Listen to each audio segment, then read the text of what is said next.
Shalom, bertemu kembali dalam program Minutes of Change, menuju perubahan menjadi pribadi yang berkenan kepada Bapa dan layak menjadi mempelai Kristus di akhir zaman. Tema yang saya bawakan hari ini tentang iman. 1 Raja-Raja 17 ayat 11 sampai 13. Ketika perempuan itu pergi mengambilnya, ia berseru lagi, "Cobalah ambil juga bagiku sepotong roti." Perempuan itu menjawab, "Demi Tuhan Allahmu yang hidup, sesungguhnya tidak ada roti padaku sedikit pun, kecuali segenggam tepung dalam tempayang dan sedikit minyak dalam buli-buli. Dan sekarang aku sedang mengumpulkan 2-3 potong kayu api. Kemudian aku mau pulang dan mengolahnya bagiku dan bagi anakku. Dan setelah kami memakannya, kami akan mati." Tetapi Elia berkata kepadanya, "Janganlah takut. Pulanglah, buatlah seperti yang kau katakan. Tetapi buatlah lebih dahulu bagiku sepotong roti bundal kecil daripadanya, dan bawalah kepadaku. Kemudian barulah kau buat bagimu dan bagi anakku." Sungguh cerita ini sungguh luar biasa. Kenapa? Karena cerita ini mengajarkan kita untuk tetap beriman dan percaya kepada Tuhan. Kita tahu bahwa saat itu adalah saat di mana mengalami masa resesi, di mana Elia disuruh untuk pergi kepada seorang janda. Elia bukan disuruh untuk pergi kepada seorang kaya atau konglomerat pada saat itu, tapi Elia disuruh untuk pergi kepada seorang janda. Ini adalah sesuatu yang gak masuk akal secara logika. Karena apa? Dia bukan suruh pergi kepada orang yang kelimpahan, tetapi orang yang penuh dengan kekurangan. Tapi iman daripada Elia dan iman daripada seorang janda ini sungguh luar biasa. Dikatakan ayat 13 katakan ini, "Jangan takut." Ini adalah satu perkataan tindakan profetik yang luar biasa, yang selalu terngiang-ngiang oleh seorang janda ini. Sehingga setelah sampai di rumah, dia membuatkan roti dan dia menyuguhkan kepada Nabi Elia.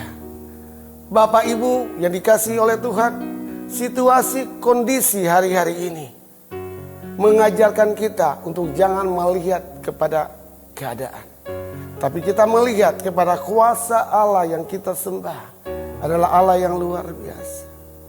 Karena firman Tuhan katakan, selai rambut yang jatuh dari kepala kita, Tuhan tahu. Artinya dalam krisis, dalam hal resesi apapun, Tuhan tahu setiap kemampuan dan kapasitas kita. Oleh sebab itu, kita tetap percaya kepada janji Tuhan. Karena kita tahu, seperti Mazmur 23, "Sekalipun aku dalam lembah kelam, aku tidak takut bahaya. Sebab gadamu dan tongkatmu itulah yang menghibur aku." Kita percaya di dalam situasi hari-hari ini, marilah kita tetap beriman kepada Tuhan. Oleh sebab itu, orang yang beriman kepada Tuhan adalah orang yang menaruh harapan dan percaya kepadanya. Di dalam 1 Tesalonika 5 ayat 16 sampai 18, "Bersukacitalah senantiasa, tetaplah berdoa, mengucap syukurlah dalam segala hal, sebab itulah yang dikehendaki Allah di dalam Kristus Yesus bagi kamu." Firman Tuhan katakan bersukacitalah senantiasa. Ya. Di saat kita bersukacita, maka kita bergairah untuk tetap datang di kaki Tuhan. Kita mau menyediakan waktu untuk mengintrospeksi keadaan diri kita. Kita mau hidup sungguh-sungguh melakukan apa yang Tuhan mau, yang harus kita lakukan. Bukan melakukan apa yang kita mau, tapi melakukan apa yang Tuhan mau dalam diri kita. Oleh sebab itu, orang yang bersukacita adalah orang yang tidak pernah terpengaruh dengan keadaan situasi. Karena dia percaya ada sukacita, ada damai sejahtera yang dari Allah, membuat dia tetap berpegang kepada janji Tuhan. Oleh sebab itu, Bapak Ibu yang dikasihi oleh Tuhan, biarlah kita tetap berdoa kepada Tuhan.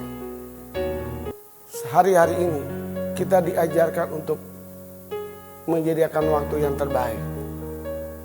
Yaitu setiap pagi, bahkan malam, kita terus berdoa kepada Tuhan.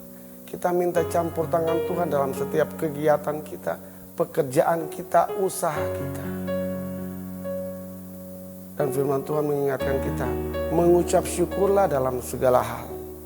Karena itulah yang dikehendaki Allah dalam Kristus Yesus bagi kami. Kita diajarkan supaya tetap mengucap syukur. Apapun keadaan sekeliling kita tidak mengenakan, tapi kita mengucap syukur. Karena Tuhan sanggup mengubah lembah baka menjadi lembah yang bermata air. Tuhan sanggup mengubah sesuatu daerah yang tandus menjadi daerah yang subur. Kita tetap beriman dan percaya kepada Tuhan. Karena kita tahu di dalam iman ada sukacita, ada kemenangan yang Tuhan berikan bagi orang yang berharap dan bergantung kepada-Nya. Terima kasih. Kiranya renungan hari ini menguatkan kita, mengajarkan kita untuk tetap beriman dan percaya kepada-Nya. Shalom.